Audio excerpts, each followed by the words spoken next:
रसिक श्रोते नमस्कार. विज्ञानामध्ये साधना असतात आणि अध्यात्मामध्ये साधना असते. विज्ञानामध्ये प्रयोग असतात आणि अध्यात्मामध्ये योग असतात. ज्या गोष्टी साधनातून सिद्ध होत नाही त्या गोष्टी साधनेतून सिद्ध होत असतात आणि ज्या गोष्टी प्रयोगातून सिद्ध होत नाही ते योगातून सिद्ध होत असतात. अशाच अध्यात्मामध्ये ज्यांना सत्याचा अंत कळतो त्यांना संत असे म्हणतात. आणि मग हेच संत आम्हाला या जीवनामध्ये समाजाबद्दल कळकळ व्यक्त करताना दिसतात. ते स्वतः काट्यावरती रक्तबंबाळ अवस्थेत चालून समाजासाठी नवीन रस्ता तयार करताना आम्हाला दिसतात. आणि त्याचबरोबर स्वतःच्या माथ्यावरती असलेला दुःखाचा डोंगर याचा विचार करून सुद्धा ते या समाजाला दीपस्तंभासारखं मार्गदर्शन करताना आम्हाला दिसतात. मग त्यावेळी भगवंताच्या अंतःकरणामध्ये जगत उद्धारासाठी एक भावना निर्माण होते. त्या भावनेतून विचाराची निर्मिती होते आणि त्या विचारातून एक उच्चार निर्माण होतो. तोच उच्चार मांडण्यासाठी या प्रगल्भ व्यासपीठावरती उभा आहे आणि विषय मांडत आहे, बरे झाले देवा निघाले दिवाळे.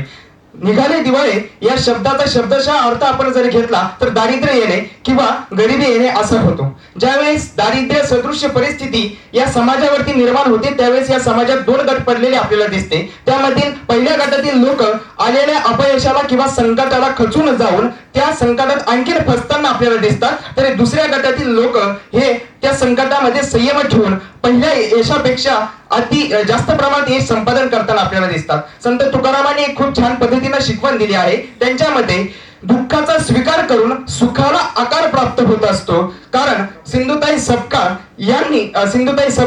यांना गर्भावस्थेत असताना एक चारित्र्यहीन स्त्री म्हणून त्यांच्या नवऱ्याने त्यांना घराबाहेर काढून दिलं होतं आणि त्या अवस्थेत त्यांनी त्यांच्या पाल्याचं पोषण एका गायीच्या गोठ्यात राहून केलं आणि त्यानंतर त्या लाखो मुलांच्या अनाथ मुलांच्या माई झाल्या. परंतु त्यावेळी जर त्यांच्यावरती दिवाळा निघालं नसतं तर आज या लाखो अनाथ मुलांच्या घरी दिवाळी साजरी झाली नसती. हे तुम्ही आम्ही समजून घेणं गरजेचं वाटतं. ज्यावेळेस डॉक्टर APJ अब्दुल कलाम यांना फायटर पायलट व्हायचं होतं परंतु इंडियन एअरफोर्सच्या फक्त 9 जागा रिक्त होत्या आणि अब्दुल कलामांचा क्रमांक हा 10वा होता. ज्यावेळेस इंडियन एअरफोर्सच्या जागेचं दिवाळ जर अब्दुल कलामांवरती निघालं नसतं तर आज आपल्या भारतातील विद्यार्थी आपल्याला फक्त दिवाळीमध्येच रॉकेट उडताना दिसला असता, वर्तमानात नाही. हे तुम्हाला आम्हाला समजून घेणं गरजेचं वाटतं.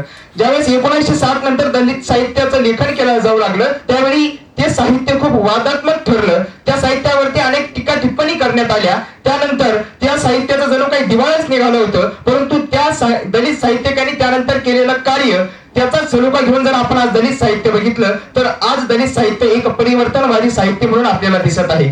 कोरोना नंतर अनेक IT कंपन्यांचं दिवाळ निघालेलं आपल्याला बघायला मिळालं. मेटा, अमेझॉन यासारख्या कंपन्या 10,000 पेक्षा जास्त नोकर कपात करताना आपल्याला दिसत आहे. त्याचबरोबर ट्विटर सारखी कंपनी 7,500 पेक्षा जास्त नोकर कपात करताना आपल्याला दिसत आहे आणि यामध्ये सर्वाधिक भारतीय असल्याची शक्यता दर्शवली जात आहे. त्यावेळेस आम्ही 12व्या पंचवार्षिक योजनेचा अभ्यास करतो त्यावेळेस आम्हाला असं जाणवतं की व्यावसायिक शिक्षणाकडे भारतीयांचा वळण्याचा कल फक्त 5% आहे. तोच कल दक्षिण कोरियाचा 96% तर जर्मनीचा 75% आहे. आणि हे दिवाळा निघाल्यामुळे कदाचित ही टक्केवारी वाढून आपल्या भारतातील तरुण फक्त नोकर म्हणून काम करताना दिसणार नाही तर मालक म्हणून काम करताना दिसणार आहे. त्यामुळे बरे झाले देवा निघाले दिवाळे.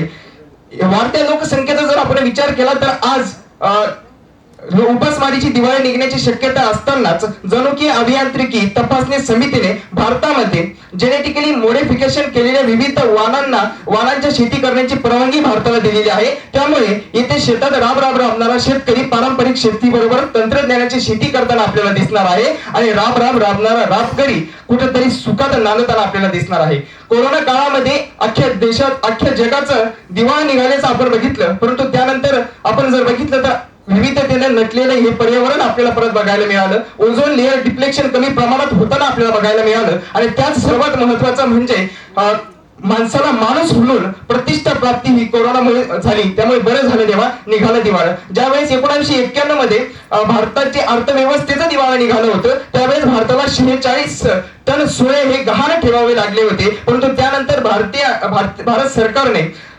उदारीकरण खाजगीकरण आणि जागतिकीकरण हे धोरण अवलंबवले आणि त्यानंतर जर आपण आज बघितलं तर आज भारताची अर्थव्यवस्थेचे स्वरूप हे अमेरिकन डॉलरच्या दराने जर आपण विचार केला तर जगातील 5व्या क्रमांकाची आपली भारतीय अर्थव्यवस्था ठरली. कोणत्याही गोष्टीचा जर अति प्रमाणात आपण उपद्रव केला तर त्याचं दिवाळा निघत असतं. कारण अति तेथे माती हे तुम्हा आम्हाला ही माहिती ज्ञातच आहे.